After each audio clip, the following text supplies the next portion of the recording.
Welcome one and all back to the Valley in the Shadow. You're here with me, OneManJack, and we got something special today. We have a unboxing video. That is right.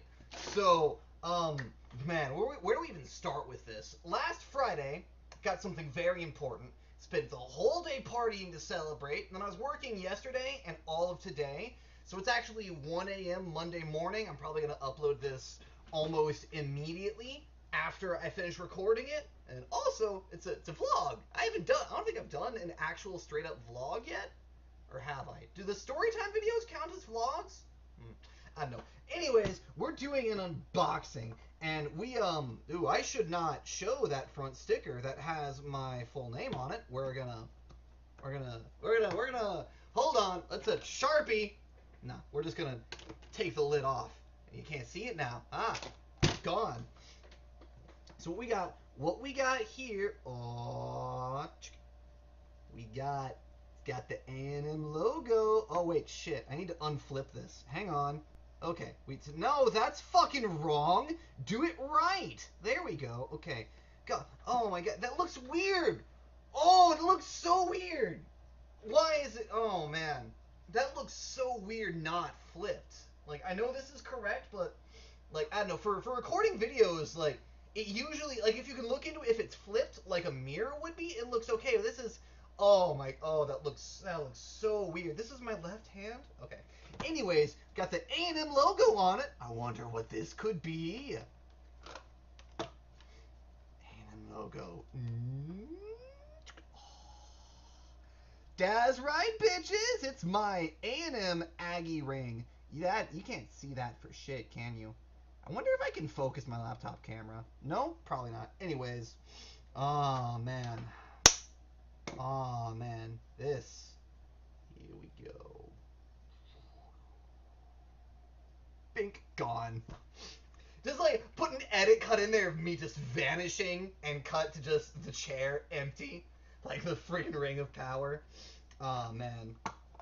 Spoiler alert, this is not in fact the first time I put on this ring, but I wanted to do an unboxing style video to show off my A&M ring. First off, because it's awesome, look at it. You'll notice first off, that is not gold, that is a white metal. I forget the exact alloy. I want to say it's some kind of steel palladium alloy that A&M has created for rings because A&M rings are fucking expensive nowadays. Like I was talking to the Association of Former Students who handle the rings, which makes sense because 90% of the people, actually probably 99% of the people who have rings are no longer students, they've already graduated. And a gold ring, like a traditional gold A&M ring, costs $3,000. That is an entire year's worth of tuition at full time for a ring. Nah. I ain't paying that shit. Plus, I don't like gold. I don't like gold jewelry. You probably noticed. Oh yeah, by the way, House of the Rising Bun. One of the reasons I love Schlotsky's is because their pun game is strong and they pun everywhere they can, and I respect them for that. But anyways, yeah, I got this specific ring for two reasons. One, because gold rings are fucking expensive. For two, I just don't like gold jewelry. Like if I had to pick three colors to make a color scheme for myself, it would be black, then blue, then silver, in that order. If I had, I wish all of my clothes came in those three colors. Sadly, they don't. But you'll probably notice a majority of the shirts that I wear if I ever do things. It's usually black with silver accents, and black and silver, black and blue. They don't go well with gold. Silver though, go well with silver. This isn't silver either. They did offer a pure silver ring, which was also $3,000. This palladium alloy whatever ring was $300. Still expensive, still nothing to blink at, but a hell of a lot cheaper than $3,000. So, oh man, that's good fun and all, but more than just to show off the ring and to pat myself on the back for a job well done, I want to tell the story of how I almost didn't get this ring, because I came very, very close to failing out of college permanently, in which case I totally would have gotten a ring. So this is going to be the hybrid unboxing video, but also the story of how I failed out of college with a 3.7 grade point average. Yes, you heard me right. 3.7 GPA, and I failed out on a technicality. So let's get some background information first. I'm a student at A&M. That probably was obvious by now from me doing the A&M ring and whatnot, but I was not always a student at A&M. When I was going to high school, I applied later than I should have to get in, and I didn't have enough extracurriculars that they like, and as a result, I was a good enough student to get into the college, but they didn't have any space for me. So what A&M does is this, because this is not an uncommon scenario, it's a popular college. They have this Blinn Team program. There is a nearby junior college called Blinn, and it's a 2-year college. You can't graduate from it, but you can take collegiate level courses there. And what you can do is you can apply to and register to Blinn, and then be a student at Blinn and be a student at A&M. You take the majority of your classes at Blinn, and you can take up to 5 credit hours at A&M. And what that means is, effectively, it means you take one A&M course, maybe one course with a 1-hour seminar, and then you take the rest of your courses almost full-time at Blinn, and then after 2 years, enough people will have dropped out, failed out, or just plain quit that you can transfer into A&M as a full-time student. And that makes sense, because there is a burnout rate among college students. It's just not... excuse me. Not everyone's going to graduate. Some people drop out. And so after 2 years, just from reading the numbers of what's happened in the past, they guess that after 2 years, enough people will have dropped out that the Blinn Team students can start taking classes. Which, alright, that's grand. There's a whole bunch of rules for the Blinn Team program, like what courses you should and shouldn't take. They recommended you take a lot of your core coursework at A&M, because your core coursework is going to be what matters. And they even had a bus that went between the 2 campuses to facilitate travel, which was really neat. Oh man, it wasn't the number 12 bus, was it? Number 12 is the 12th. Oh man, I can't remember what bus it was that I used to ride to the Blinn campus. That was like 2 years ago, 3 years almost now. Anyways, that's beside the point.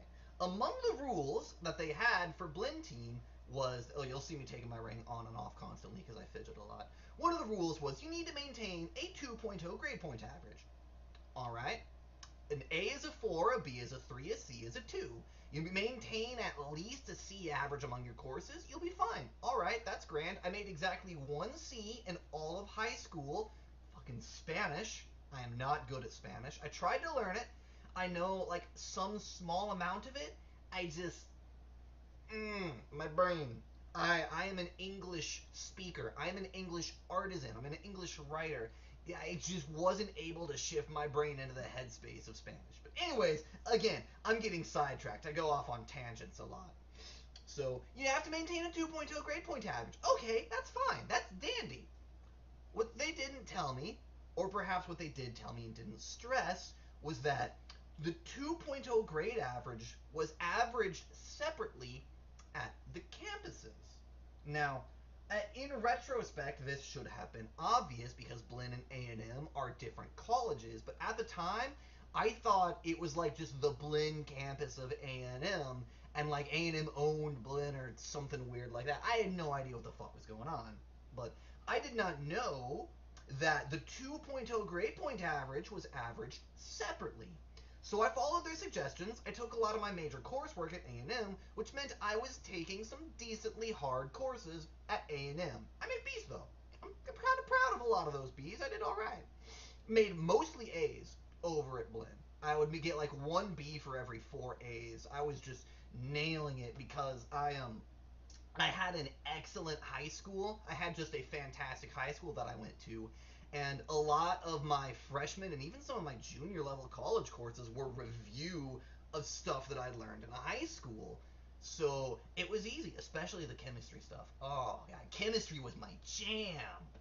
Anyways, I'm getting sidetracked again. So I did well at Blinn, did decently at A&M, And due to a change of heart halfway through my second year, and it caused a change of major, it ended up that I was one math course short of completing the Blinn Team program to transfer into A&M as a full-time student.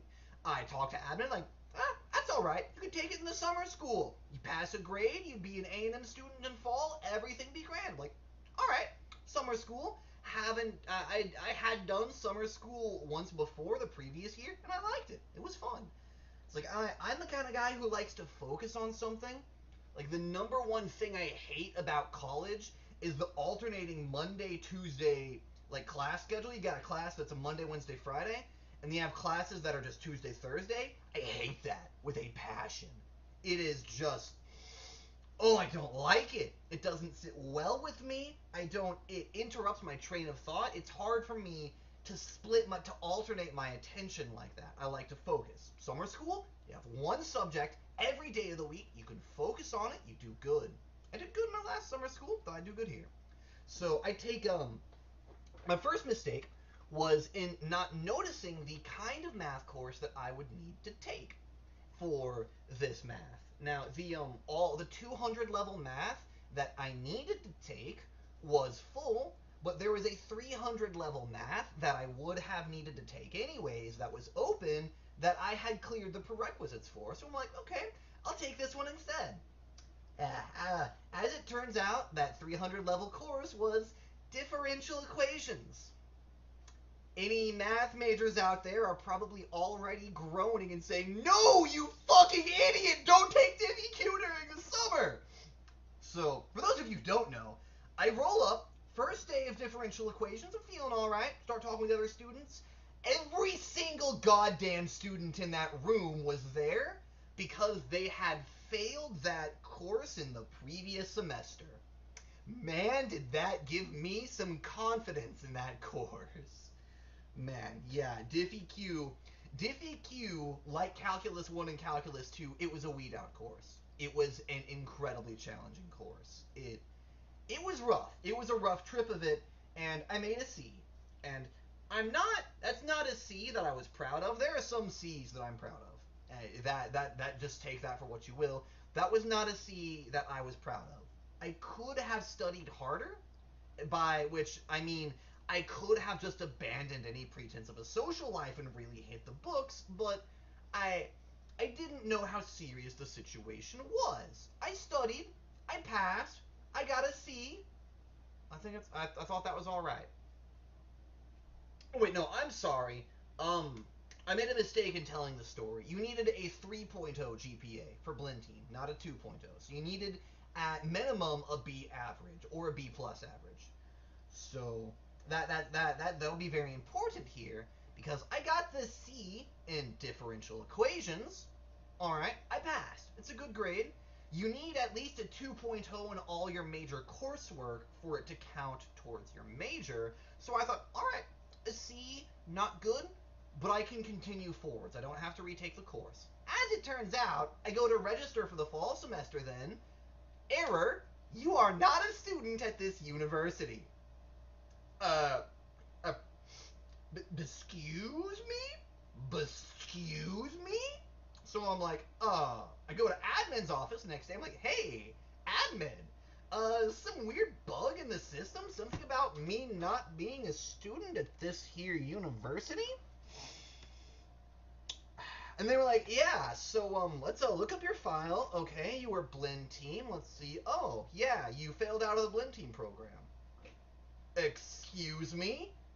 I have a 3.9, I have a 3.7 GPA. How did I fail out? And they were like, you sure you had a 3.7? Yeah, I've been keeping good track of my grades. I've been doing good. I've been making lots of A's. And they're like, okay, let's pull up your thing. They pull up the A&M official Office of the Registrar grade book, and I learned something that day. I learned that so they pull up the Office of the Registrar gradebook, and I learned something that day. Looking at the grades that had transferred in, as it turns out, grades from Blinn only be transferred as pass-fail. Transfer credit does not impact your GPA. It is weighted as passed the course or failed the course. And I passed all the courses, so I got the credit, but it didn't weight my GPA. And the other thing I learned there is that I had made solid B's at every single A&M course up until that point. Then I made a C. And those of you who are good at math, full B's and then one C is full 3's and then 1 2. And when you average that, it averages to 2.99 or 2.95 or 2.9 or something like that.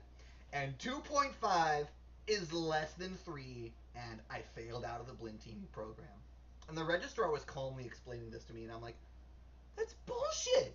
Look at the grades I made in Blinn. Email them. I will have them send you the full transcript of my grades. I've been making loads of A's over there. I'm a great student. I don't deserve this. And they're like, well, be that as it may, unfortunately, the system will not allow you to register for courses, but that doesn't mean you're straight up out of the university. You're not. This isn't a brick wall where you turn around and go home. This is a problem we can work around. I'm like, okay, how do we do this? Like, okay, so what you can still do is apply for a transfer as if you were an external student, which happens sometimes. Like some students, they want to go to University of Houston, or they make a mistake and they go to Texas University, or they go to any of the other grand universities in our state, and then they want to transfer into A&M. They go through a transfer process, and you can go through the same transfer process, transferring from being a Blinn student to an A&M student. And you can, if you're making good grades as well as you say, once we get the transcript, you write a good essay, you're back to being an A&M. I'm like, okay, I can do this. What is the deadline for registering or applying for a transfer? Oh, it was a week ago.